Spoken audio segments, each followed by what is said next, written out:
جو بھی نیک عمل کرے چاہے مرد ہو چاہے عورت ہو، وَهُوَ مُؤْمِنٌ، ہو وہ مومن، فَلَنُحْيِيَنَّهُ حَيَاةً طَيِّبَةً، ہم ضرور اسے پاکیزہ زندگی عطا فرمائیں گے۔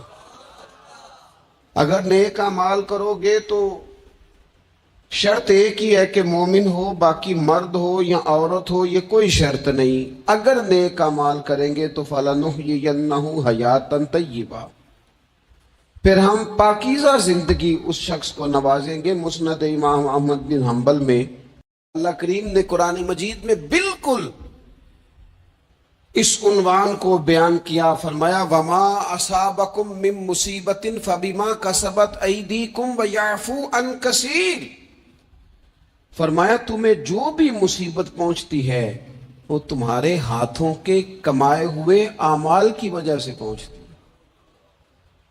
وَيَعْفُو عَن كَثِيرٍ، اور بہت کچھ تو وہ معاف فرما دیتا ہے۔ کچھ اعمال کی سزا تمہیں ملتی ہے، زیادہ باتیں تو مالک مہربان ہے، اپنے فضل سے معاف فرما دیتا ہے۔ اپنی زندگی میں اعمال حسنہ سے اپنے آپ کو آراستہ کریں۔ آپ یقین کریں ہم جو خیر کا عمل کرتے ہیں تو وہ ہماری زندگی میں بڑے اثرات ڈال کے جاتا ہے۔ یہ جو شر ہوتا ہے اس کا نقصان صرف سامنے والے کو نہیں ہوتا، یہ شر جب پھیلتا ہے تو وہ ہمارے گھروں کو بھی لپیٹ میں لے لیتا ہے۔ معاذ اللہ یہ شر جب پھیلتا ہے تو پھیلانے والے کو بھی اپنی لپیٹ میں لے لیتا ہے۔ جب لوگ آگ جلاتے ہیں پھر یہ تو نہیں نہ ہوتا کہ آگ یہ دیکھتی ہے کہ میں نے اس شخص کو تپش دینی ہے اور اس کو نہیں دینی، وہ تو برابر جلاتی ہے، تو برابر نقصان کرتی ہے، وہ تو برابر لوگوں کی طبیعتوں کے اندر اندھیرا کرتی ہے۔ تو اعمال پر غور کریں، زندگی میں غور کریں۔ حضرت ابو ہریرہ رضی اللہ تعالیٰ عنہ سے مروی حدیث موجود ہے، نبی اکرم صلی اللہ تعالیٰ علیہ وسلم نے ارشاد فرمایا کہ رب کریم فرماتا ہے اگر میرے بندے کرے میری فرما برداری تو میں رات کو ان پر بارش برساؤں گا، دن کو سورج طلوع کروں گا، اور کبھی انہیں کڑک کی آواز بھی سنائی نہیں دے گی، آواز بھی کبھی ان کے قریب نہیں آئے گی کڑک کی۔ اگر میری فرما برداری کریں تو میں ان کے لیے آسانیاں کر دوں گا، رحمت ہو جائے گی بندوں۔ ہمارے جو اعمال ہوتے ہیں وہ لازمی طور پر ہماری زندگی پر اثر انداز ہوتے ہیں۔ آپ خود دیکھ لیں، ایسا نہیں ہے کہ ہماری باتیں صرف سامنے والے پر اثر کرتی ہیں، ہماری گفتگو، ہماری بات، ہمارا انداز ہمارے اپنے اوپر بھی اثر انداز ہوتا ہے۔ آپ کوئی کسی کو ہنسانے والی بات کرنا چاہ رہے ہیں اور آپ نے گفتگو چھیڑی ہے، کوئی بات ایسی ہے جس میں کوئی ایسی بات ہے جس میں لوگ ہنسیں گے، کوئی لطیفہ ہے، کچھ ایسا ہے، تو وہ بات ابھی آپ نے سنائی نہیں، ابھی وہ آپ کے ذہن میں ہے، آپ سنانا چاہ رہے ہیں، لیکن اس کو سوچ کر آپ ہنسنا شروع کر دیتے ہیں۔ اور بہت سارے لوگ ایسے ہوتے ہیں جو بات کر ہی نہیں پاتے، ہنس ہنس کے لوٹ پوٹ ہوتے رہتے ہیں۔ بالکل اسی طرح اگر کوئی شخص ایسی بات کرنا لگا ہے جو دکھ والی بات ہے، تکلیف والی ہے، اس کی زندگی کا کوئی کٹھن مرحلہ، تو بات کرنے سے پہلے وہ رو پڑتا ہے، اس سے بات نہیں ہوتی، اس طرح وہ پھوٹ پھوٹ کر تڑپ کر روتا ہے۔ تو اس کا مطلب ہے حالانکہ ابھی بات اس نے کی نہیں، ابھی اس کے ذہن میں ہے، وہ کرنے لگا ہے، لیکن رونا پہلے آ گیا۔ معنی یہ ہے کہ ہماری گفتگو کا صرف سامنے والے پر ہی اثر نہیں ہوتا، ہماری باتوں کا ہمارے اپنے اوپر بھی اثر ہوتا ہے۔ زندگی میں جو اعمال بھی ہم کرتے ہیں، جو ہم کہتے ہیں، جو ہم سوچتے ہیں، جس طرح کی زندگی ہم گزارتے ہیں وہ ہمارے اوپر اثر انداز ہوتی، اور ہمارے اعمال کو وہ پوری طرح متاثر کرتی۔ اس لیے بخاری میں حدیث ہے، نبی اکرم صلی اللہ تعالی علیہ وسلم نے فرمایا بندہ بولتے بولتے بعض اوقات ایسا جملہ بول جاتا ہے اسے پتہ ہی نہیں ہوتا، اور اللہ تعالیٰ اس کے درجات کو بلند فرما دیتا ہے۔ ایک جملے کی وجہ سے، ایک بات کی وجہ سے، ایک خیر کی گفتگو کی وجہ سے اس کے درجات بلند ہو گئے.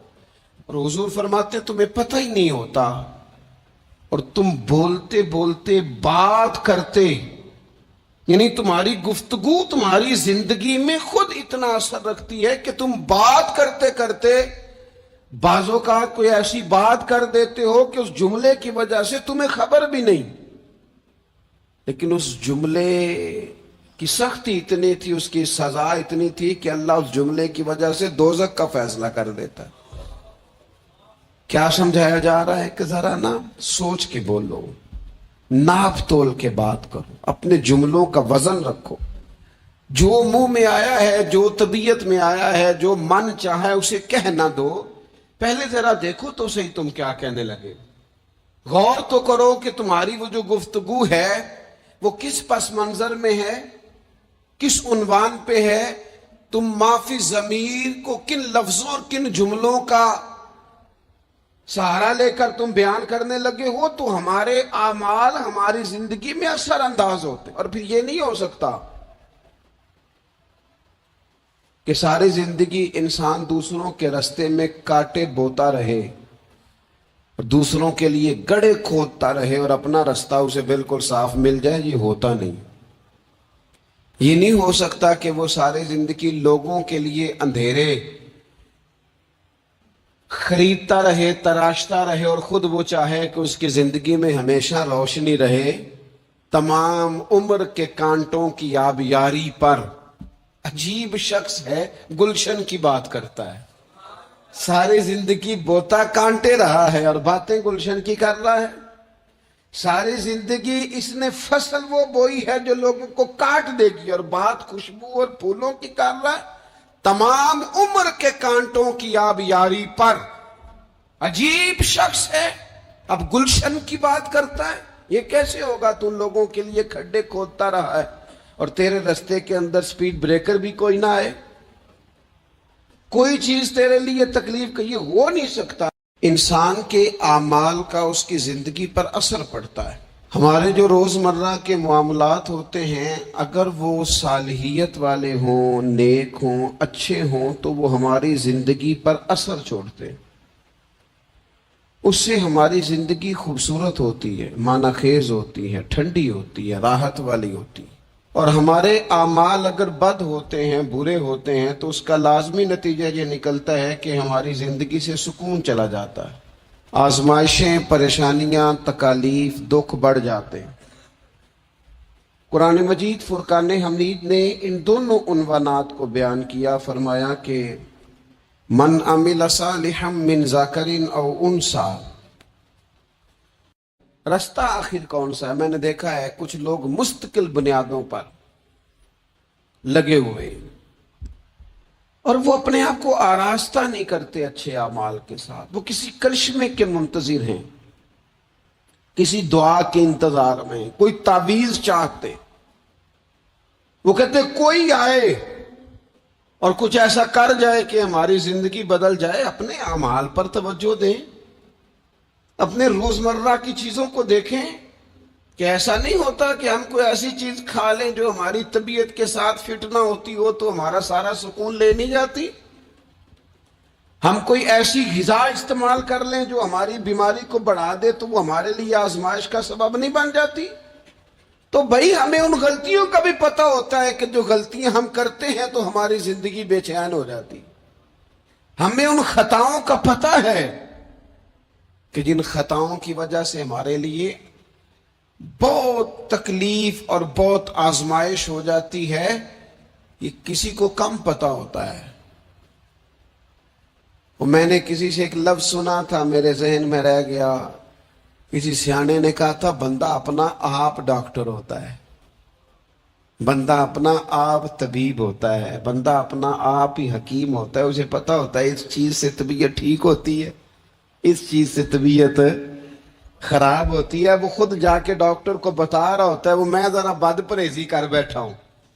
او بھائی تو نیکی اور بدی کے معاملے میں بھی اپنا ڈاکٹر بن، غور کر. کسی کو پتہ نہیں تیرے بارے میں، پتہ ہو کہ نہ ہو تجھے تو پتہ ہے نا سارا.